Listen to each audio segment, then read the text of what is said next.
அப்படின்றதையும் அவங்க சோஷியல் மீடியாவுக்கு திமுக செலவு பண்ண பணம்ன்றது சில ஆயிரம் கோடி 5 ஆண்டுகள்ல பிஜேபி விட அல்லது பிஜேபிக்கு இணையா செலவு பண்ண ஒரே கட்சி தமிழ்நாட்டில் இந்தியாவில் திமுக தான். சோஷியல் மீடியாவில் அவங்க எவ்வளவு செலவு பண்ணாங்கன்னு எல்லாருக்கும் தெரியும். குறைஞ்சபட்ச அறிவு இருக்கவங்க தெரியும். காசு வாங்கிட்டு வேலை செஞ்சாங்க. ஆனா தாவேக்கால பெரும்பாலானவங்க தன்னெழுச்சியா வேலை செஞ்சாங்க.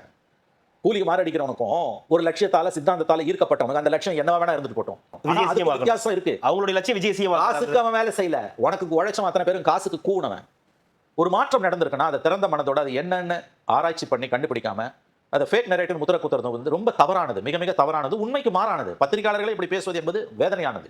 கட்சிக்காரன் பேசட்டும்பா, ஆனா உண்மையான திமுக பேசல. எனக்கு தெரியும், என்னுடைய நண்பர்கள் இருக்காங்க நிறைய பேர் அந்த கட்சியில். உண்மையான திமுக இதை நம்ம செஞ்ச தவறுகளால தான் இது வந்துதுன்றோம். எத்தனை சோஷியல் மீடியா வந்தாலும் உண்மை என்பது ஒன்றுதான். இல்ல இதை கட்டமைச்சு என்ன பயன் இருக்க போகுது? இந்த சோஷியல் மீடியால தான் இந்த தானே சமாதானப்படாது. சோஷியல் மீடியா மூலமா வந்துட்டாங்கன்னு சொல்லுபவர்கள் இது ஒரு அவங்க என்ன சொல்ல வராங்கன்னா, மெயின் ஸ்ட்ரீம் மீடியாவை பத்தி வாயை திறக்கல.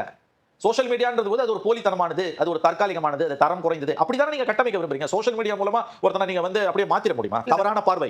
இல்ல ஒரு 60-70 வயசு உள்ளவங்க கூட வந்து விஜய் அவர்களுக்கு வந்து நான் சொல்றேனேங்க, பட்டன் போன் தான் வைத்திருக்கிற மூதாட்டி. அந்த போன் நம்பர் கூட அந்த அம்மாக்கு தெரியாது, பாட்டி அம்மாக்கு தெரியாது. அந்த போன் நம்பரையும் அந்த போனை திறக்கிறதுக்கான பின் நம்பரையும் ஒரு பேப்பர்ல எழுதி சுருக்கு பையில வச்சிருக்குது. யாராவது ஹெல்ப் பண்ணாதான் அதால போனை திறக்க முடியும். அந்த அம்மா விஜய்க்கு ஓட்டு போடுறாங்க. சோஷியல் மீடியா ஃபேக் நரேட்டிவ் எங்க போச்சு? மொபைல் போனே கிடையாது, ஸ்மார்ட் போனே கிடையாது. ஒரு 80 வயது இஸ்லாமிய பெண்மணி, தம்பி என் வாழ்க்கை பூரா திமுக தான் ஓட்டு போட்ட, 2 கட்டத்தை தவிர 99 மக்களவை தேர்தல், 2001 சட்டமன்ற தேர்தல் பிஜேபியோட கலைஞர் இருந்தார். வாயிலிருந்து கலைஞர் தான் வருது, கருணாநிதி கூட வரல. ஆனா இந்த முறை நான் விஜய்க்கு போடுவது இது என்னன்னு பார்க்க மாட்டீங்களா? ஒரே வார்த்தையில ஃபேக் நரேட்டிவ் முடிச்சுட்டு போயிடுவீங்களா? இந்த தோல்வி 5 ஆண்டுகளுக்கு ஒரு முறை வரக்கூடிய வந்து போகிற தோல்வி அல்ல. கிரவுண்ட்ல பெரிய மாற்றம் நிகழ்ந்திருக்கு. திமுக காலின் கீழ் உள்ள நிலம் அகன்று கொண்டிருக்கிறது.